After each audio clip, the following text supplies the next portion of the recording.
Is Bitcoin the currency of the future, or is it the payment system they're developing? Bingo! It's the payment system. It's the blockchain encryption, and they're interesting things. I think Bitcoin, or the really blockchain encryption that's behind it, has a greater ability to bring more of the world's population out of poverty than anything we've seen in. Well, for one thing, it's a cheap payment system. For one thing, it's a cheap payment system, but it's more important than that. It's more important than that. Blockchain cryptography is all about digital transfer of ownership in a completely transparent and public way. Okay, I don't want to go into any of the math and the complexity behind it, but think of what that means.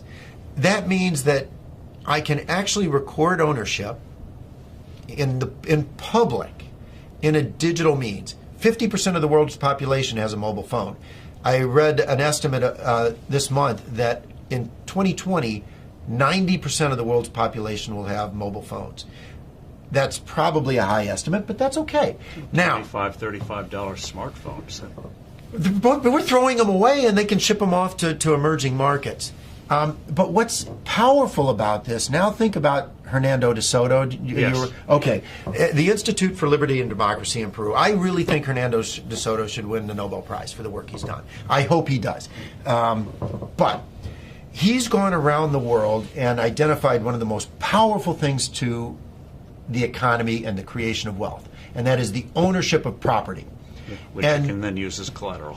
Which you can use as collateral, and when you own it, you will develop it. You will. The best thing you can do for the environment is to own it, because when you own it, you make sure it's sustainable for your future family, and that's powerful. But they don't have the ability to own it. If you live in a shanty town, you operate outside of the legal economy. It's not that you want to operate outside of the legal economy, but you have no ownership of any property. Although in the neighborhood, everyone knows who owns what. And once you introduce blockchain cryptography, guess what they can do? Have a public ledger of ownership and transfer that cannot be denied because it's absolutely transparent. It's absolutely transparent. It is the means through which these individuals can get exactly what Hernando de Soto thinks they best need to bring themselves out of poverty. It is so much more profound than that, but at its very basis, it has the ability to give these individuals the right of ownership to property. And that has, more than anything else, the ability to bring them out of poverty. And I can't wait. It'll be adopted elsewhere. I mean, it's such a powerful, blockchain encryption is such a powerful tool. It'll be used by banks. It'll be used by credit card companies. It will become a standard. But what's more interesting is what it can do to poverty around the world, to eliminate poverty. But also, what does that mean, that technology mean for credit card companies and the whole payment system, crazy gobbledygook payment system we have today? Very expensive. Doesn't that blow it away? I hope so. I hope so. I mean, think about it. When there was one manufacturer of phones in the U.S. government, what did we have? This big clunky rotary thing that sat on desks. Now, what do we have? Cell phones of all flavors, sizes. I can sit in Africa and on my cell phone take courses at MIT because they're public record. It's absolutely astounding what happens when you can actually innovate around the world and compete.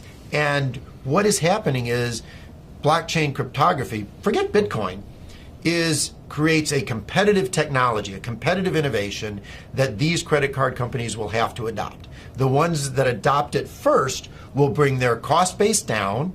And importantly, if you think about a retail store, and I have this with my kids. My kids are off in college and they go to a retail store, they use their credit card. And the credit card company costs the retailer $3 to $6. Right, because they reject the well, first the fee is high, and then they reject the transaction. Because why is this card suddenly showing up in some city, some place where I don't live? So it gets cut off. Well, with blockchain cryptography, the buyer and the seller automatically trust each other over an untrusted network. That's what's so powerful about it. A blockchain-based transaction is verified within 10 minutes. It's not verified within 10 minutes for a credit card, which is why 5 to 10% of all transactions are rejected on the spot.